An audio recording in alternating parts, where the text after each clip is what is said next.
Episode 31 of the State of the Old Republic podcast was originally recorded on April 3rd, 2017. It's the State of the Old Republic podcast.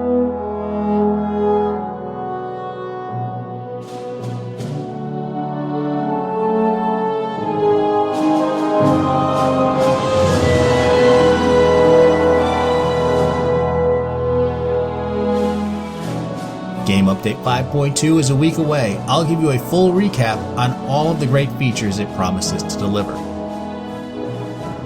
One of those features is a new operation. The good folks at the Bad Feeling Podcast are holding a contest. I'll tell you what you need to do to participate.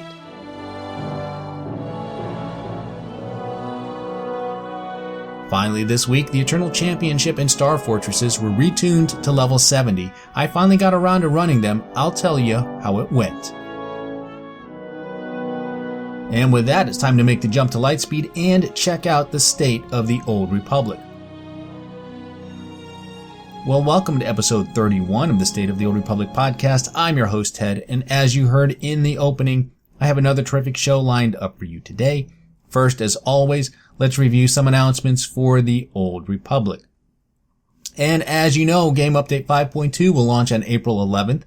And I'll talk about that shortly, but the good folks over at the Bad Feeling Podcast are holding a contest in honor of the new operation.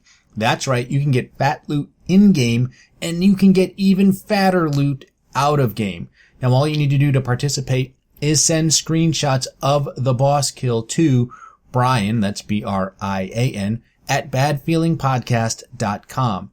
And a randomly selected entry will win, wait for it, 200 million credits. That's not 2 million. That's not 20 million. That's 200 million credits. And that's a pretty good chunk of change there. Now, story mode counts as 1 entry and hard mode counts as 2 entries. So I'm not 100% sure how you distinguish that in your screenshots, but you probably don't want to submit shots where you hide your UI. This is not about being pretty here, folks. All servers are eligible, and you can submit as many entries as you want, and the contest is going to run from April 11th to April 25th. Again, email your screenshots to Brian at badfeelingpodcast.com, and be sure to listen to them each week. They do a great job, and they are a lot of fun to listen to, so good luck, everyone. Now, the other announcement I have this week is a reminder about the upcoming Cantina Tour at Star Wars Celebration, and it is almost here, folks. It will be held on Friday, April 14th at the Orlando Hilton. And they have updated the official site with the time of the event, and it will run from 7 p.m. to 11 p.m. Eastern Time. They said space will be limited, so be sure to arrive early, and that it is an adult event and all attendees must be 18 years or older to participate and be prepared to show ID. Asterisk. And I say asterisk because a player on the forums asked the following question. Is there anything special we need to attend the cantina? Will there be reservations? Is it 18 and up for everyone? My 16-year-old daughter is going to Celebration with me, and she's going to be really upset when I tell her she can't go to Celebration because the cantina is 18 years old and up. Well, Eric Musco read the question and responded with the following answer to that. And he said, you don't need to do anything special beyond showing up. It is open to the public.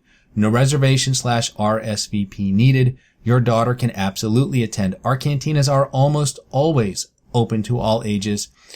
Folks under 18 just need to be accompanied by an adult. This is usually dictated by the venue or state law since we have alcohol.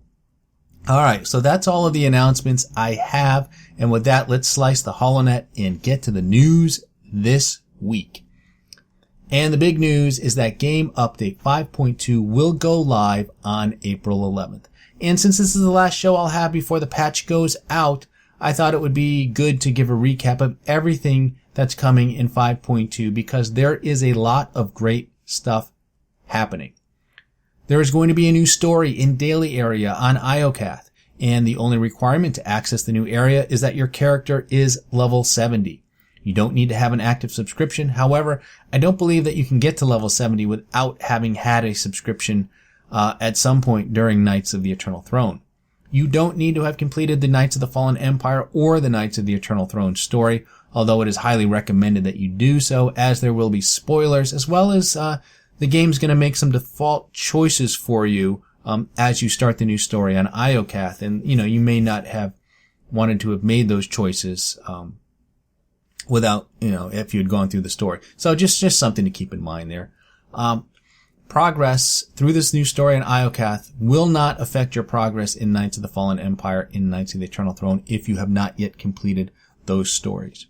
And you can launch the new storyline from the mission terminal on your ship, and the quest is called The Forgotten World.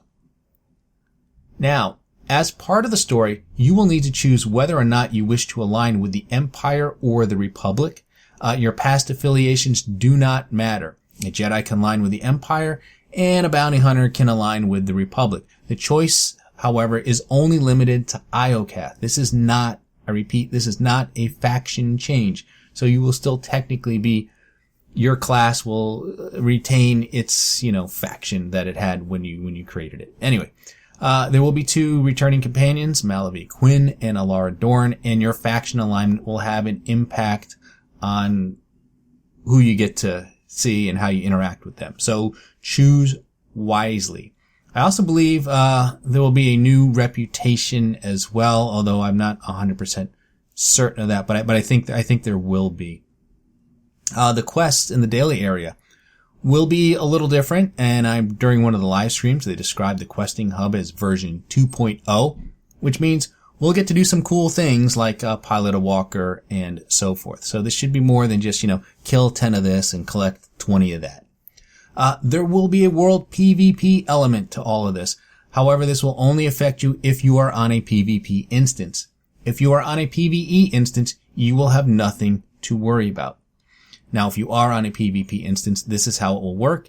Enemies and allies will be determined by the faction you chose to fight for, not the faction your class is part of. So if you're a Jedi Knight and you chose to work with the Empire on Iokath, then you will technically be treated as, a member of the Empire and will fight against people that chose to align with the Republic. So this is just related to the faction alignments that you choose as part of doing the story on Iokath.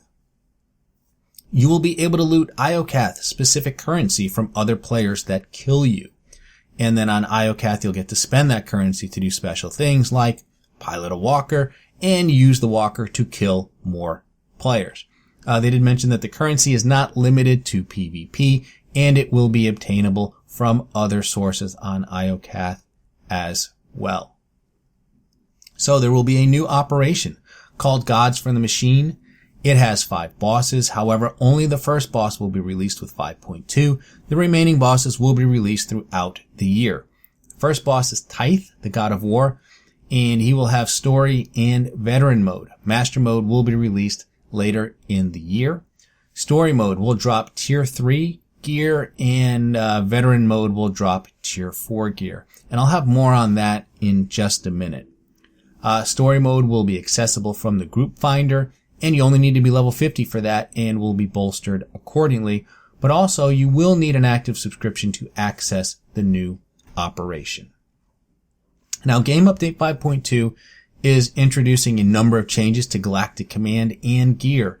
And first, it will mark the end of the big CXP event, which also included a boost to regular XP. So this is your last week to take advantage of those CXP gains. That said, the normal rate of CXP will be increased in Game Update 5.2. By how much is anyone's guess at this point. No numbers have been released, but it's safe to say that it will be less than the CXP event today, and obviously more than what it was at launch.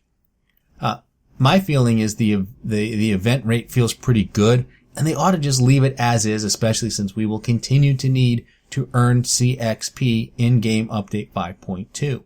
Now, one thing to keep in mind is that the Superior Command Boost, the one that grants 100% increase to CXP, will now work for all tiers.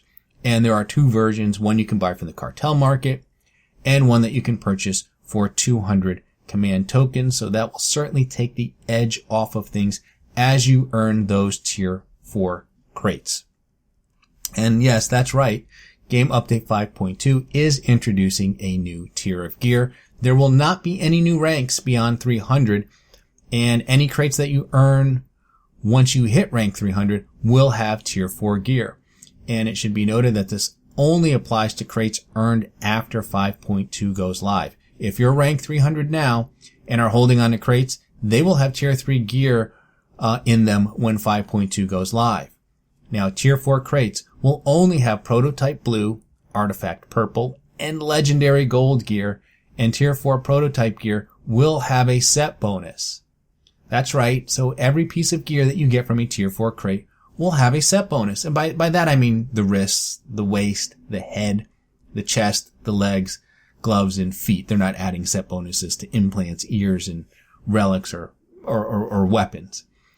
And I believe the item rating on this gear, on the tier 4 gear, will be 246 for prototype and artifact and 248 for legendary. So it will be, even the worst piece of gear will probably be a lot better than what you're getting, than the legendary gear that you're getting from tier 3. So overall, pretty good.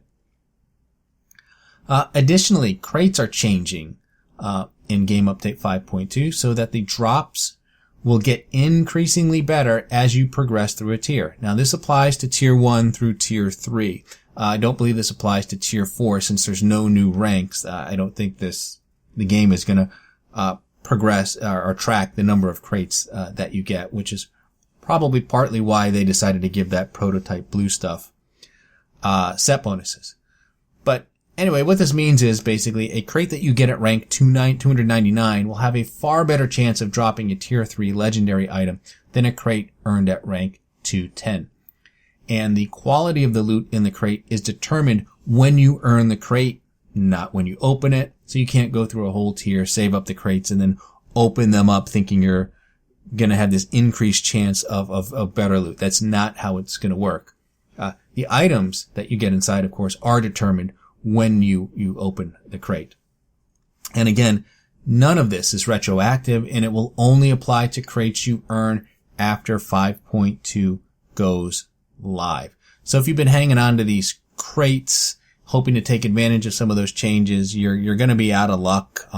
Really, I think the only advantage to hanging on to crates at this point would just be to disintegrate everything, to get some additional CXP and, either close out tier 3 or wherever you are, or just get a nice head start into getting some tier 4 crates. Operations are also seeing big changes to their loot tables. In 5.2, every boss will drop a specific unassembled piece of gear. You still need to turn it in with your command tokens to get the actual gear piece, but you can now plan your gearing based on specific bosses and operations. Now, tier 2 legendary gear is going to drop from story mode. Tier 3 legendary gear is going to drop from veteran mode. Tier 4 prototype and artifact gear will drop from master mode operations, and these are from the non-final bosses here. And tier 4 legendary gear will drop from the master mode, the final boss, in a master mode operations. For the gods from the machine operations, this is the new operation. Tier 3 will drop, story mode will drop tier 3, and veteran mode will drop tier 4. Notice that tier 1 gear is no longer dropping from operations. You can still earn it from crates. However, tier 2 is essentially becoming the new baseline in Game Update 5.2. And I believe this should apply to PvP as well, where you will now purchase tier 2 gear with the unassembled tokens and then use that to upgrade to tier 3 and tier 4. Now back to the operations real quick. An 8-man operation will drop 1 item per boss and 2 for the final bosses. And then a 16-man operation will drop 2 items per boss. I'm sorry. Yes, we'll drop 2 items per boss and 4 for the final boss. So there you have it. And finally, 5.2 will bring some content nerfs. And I believe the CXP gains for the Fractured Uprising have already been nerfed.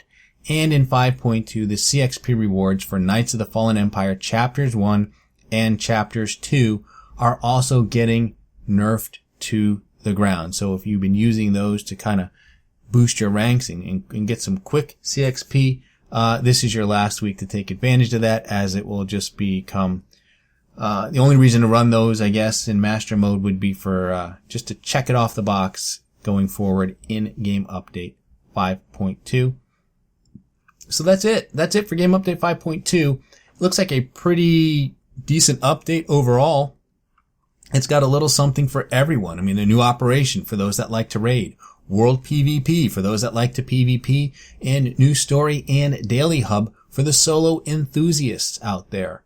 It has improvements to Galactic Command, better chance of getting quality items from crates, guaranteed set bonuses from Tier 4, and operations bosses dropping specific items. I mean, if you could change the update number from 5.2 to 5.0, I think folks would really be singing the praises of Knights of the Eternal Throne.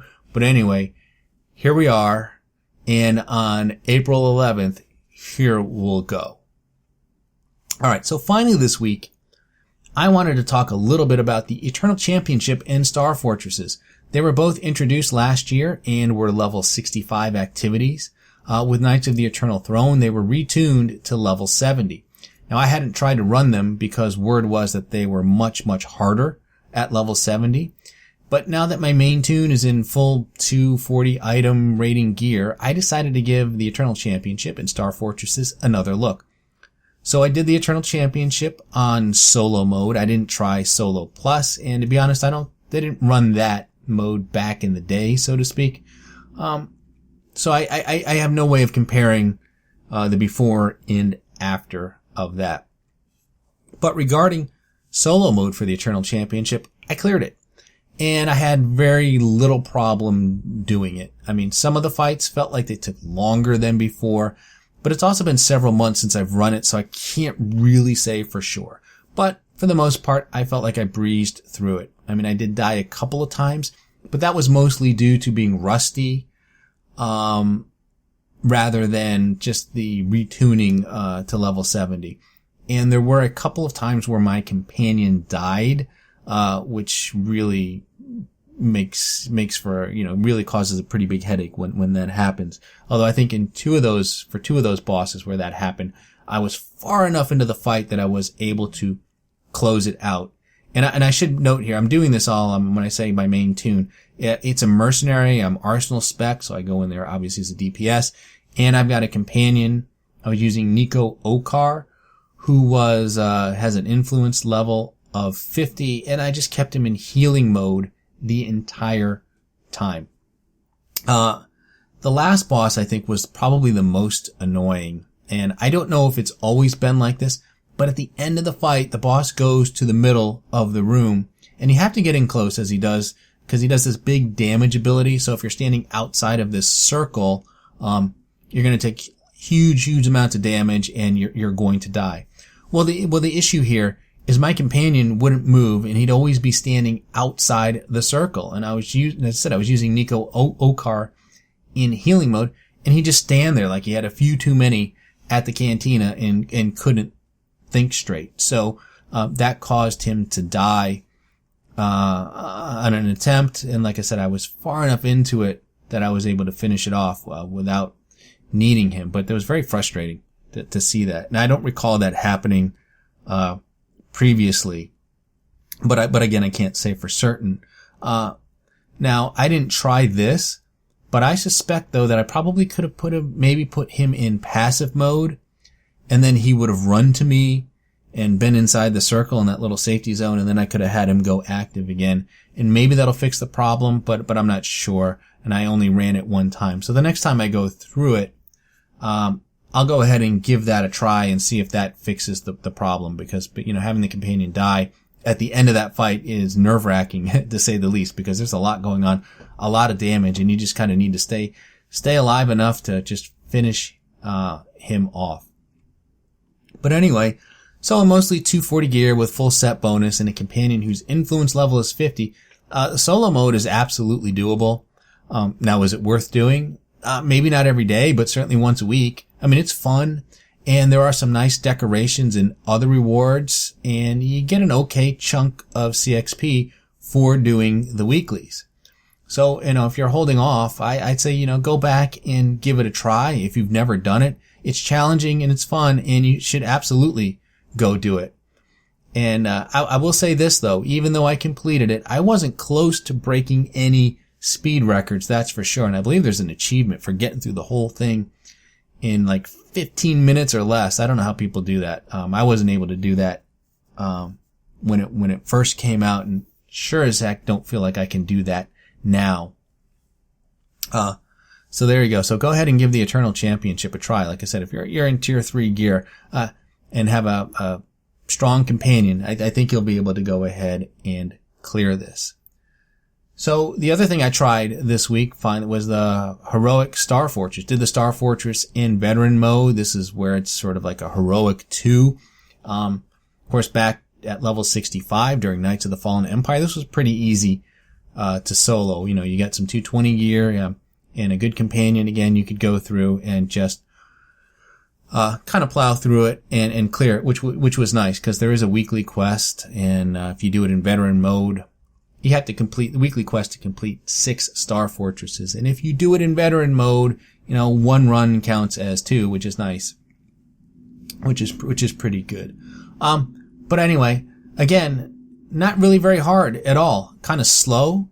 It takes a long time, but I don't know if it's just because the companions are just that good at healing. Again, I went in there with Nico Okar, who was influence level 50. Just set him as a healer. And my health bar did not move. I mean, it didn't matter what I was fighting. I could fight whether I was fighting a boss, whether I was fighting a gold elite. I think there was like 1 gold elite, a Zakul Knight, who basically has a bunch of melee attacks. And I think he might have gotten me down, I don't know, quarter of my health, no more than half, during that fight. That was about as bad as it got. But everything else was not a problem. Like I said, my health bar didn't move. So, it was just slow, though. I mean, all those NPCs all have a lot of health. They just don't seem to be doing a lot of damage. And at least when you compare it to, say, a Master Mode chapter in Knights of the Eternal Throne or Knights of the Fallen Empire, it didn't seem to be as nearly as difficult as that. So it just felt like they had more health, but really weren't doing a whole lot of damage. And so I didn't have any more problem getting through it. In fact, the only risk I had of dying was from boredom. I mean, that's all I can say about that. And just a heads up, it looks like the heroic versions are bugged regarding loot, which is to say there is none. So if you're going in there to farm some of those decorations, you're wasting your time in heroic mode. You will get a couple of CXP packs. You'll get a green common one, and then you'll get a prototype one for clearing it. But again, there are better ways to go ahead and get, CXP packs than farming Star Fortresses. So that said, if you're looking to go in there and get some of the decorations, they just aren't dropping from heroic mode. I have read that apparently you can go into story mode and you will still get them from there. I have not tried that. I may go ahead and do that, but back during Knights of the Fallen Empire, that was one of the things I liked to do. That's one of the things I liked about running heroic, because, it had a higher rate of getting the decorations, but they're not dropping from there anymore. So other than achievements, no real point to running heroic mode Star Fortresses as far as I'm concerned. So that's it. So that was it. But again, totally doable in 240 gear, and I suggest, go ahead and give the Eternal Championship as well as Star Fortresses a look if you've never done them before. So that's it. I think that's it for this week. I don't really have too much else anything else to talk about other than I'm not 100% sure if I'm going to do a podcast next week. Only because I'm getting ready to go to Star Wars Celebrations. I got a lot going on this week and this coming weekend. I don't know if I'll have time to get a podcast out. It normally would be released on April 11th. So if I'll tweet out whether or not I'm going to be able to do that. And even though I am going to Star Wars Celebration, I should have one the following week, the Tuesday after Star Wars Celebration. I should be able to have a podcast up there. So it'll either be episode 32 or episode 33. Stay tuned. But with that, I hear the music, and that can mean only one thing. You have managed to survive another half hour listening to episode 31 of the State of the Old Republic podcast. I'm your host, Ted, and I thank you for tuning in. You can find this podcast on iTunes, Stitcher, Google Play, YouTube, Buzzsprout. You can also listen to the show directly from the show site, which is sotorpodcast.com. And there is an RSS feed where you can subscribe directly to the podcast. If you have a question for the show, you can email me at sotorpodcast@gmail.com. You can tweet your questions or send me a DM at sotorpodcast. And be sure to follow me on Twitter to get the latest information on the podcast. And look for episode 32, either maybe April 11th, maybe April 18th. I don't know. We'll see. But remember this code, cake is alive.